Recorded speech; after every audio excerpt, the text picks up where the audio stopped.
Салам математика сүйүүчүлөрү, биз болсо тригонометрияны улантабыз. 10-чы сабак тригонометриялык формулалар жөнүндө сөз кылып атканбыз. Силер мынакей эң маанилүү эки формуланы жаттап калдыңар деп ойлойм. Азыр биз ушул эки формуладан жаңы бир формула түзгөнгө аракет кылабыз. Макул. Бизде тангенс альфа жана котангенс альфа деген эки бир формула бар. Экөөнү көбөйтүп көрсөк эмне болот? Мисалы, тангенс альфа көбөйтүү котангенс альфа. Альфалар кызыл тама менен жазбайм.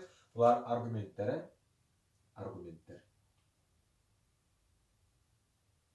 Альфа. Карайбыз. Тангенс альфа менен котангенс альфаны көбөйтсөк эмне болот? Аны үчүн биз бул экөөнү көбөйтүшүбүз керек. Тангенс деген бул синус альфа бөлүнгөн косинус альфа.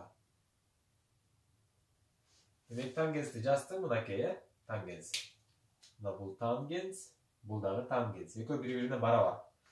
Ал эми котангенс бул косинус альфа бөлү синус альфа.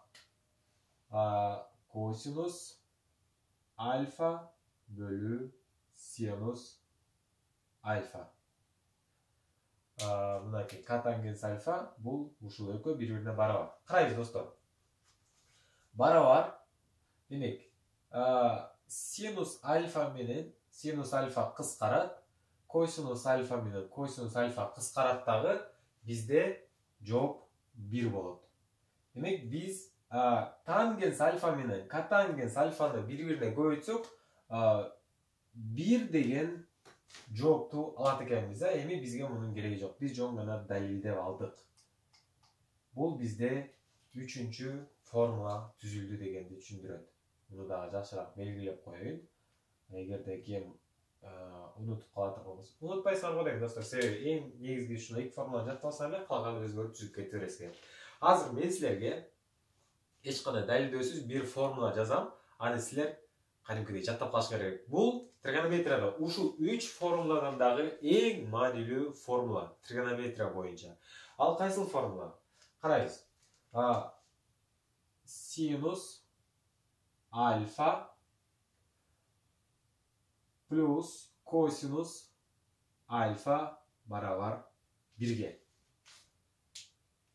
Эми бирок бул альфаларды кара таңба менен жазып коеюн, аргументтери. Бирок квадраттар бар булардын. Квадрат. Мынакей синус квадрат альфа плюс косинус квадрат альфа 1-ге барабар деген бул тригонометриядагы эң маанилүү формулалардын бири болуп эсептелет. Муну кантип жаттасаңар болот? Мисалы, мен азыр муну каяктан келип чыкканын түшүндүрүп бербейм, кийинки сабактарда түшүндүрүп берем. Жанагы Пифагордун теоремасы бар го.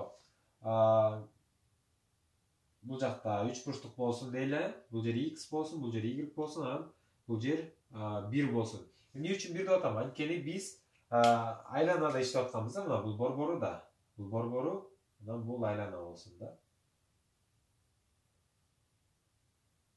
Ушундай болчу, достор. Демек, биз тригонометрия жөнүндө сөз кылып атканда, радиусу дайыма 1-ге барабар болуш керек деген бир эрежени камтып алганбыз. Демек, биз азыр Пифагордун теоремасы боюнча бул x анан y-тын квадраты, x плюс y-тын квадраты барабар болуш керек.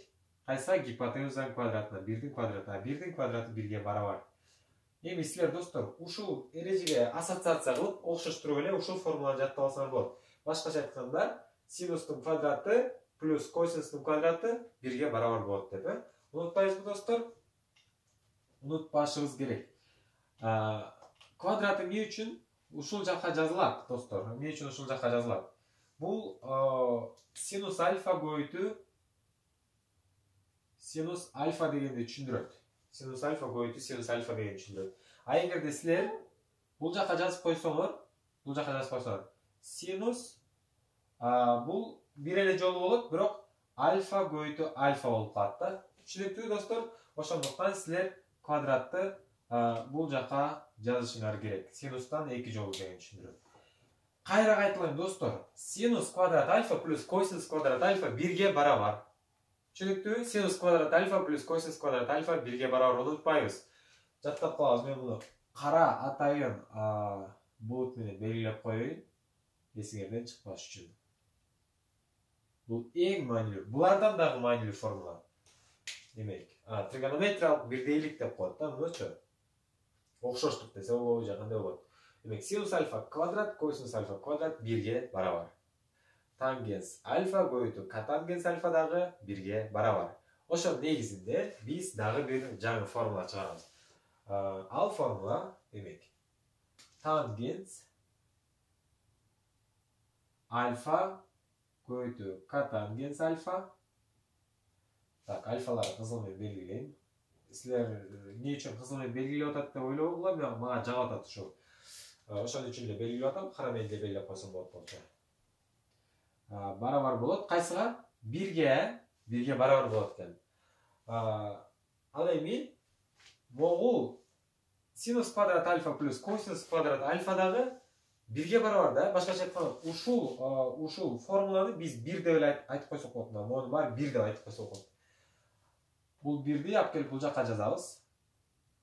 Бирок бул 1 буга барабар болгондуктан мен ушуну жазып койсом болот. Так. Синус квадрат альфа плюс косинус квадрат альфа. Так. Альфа.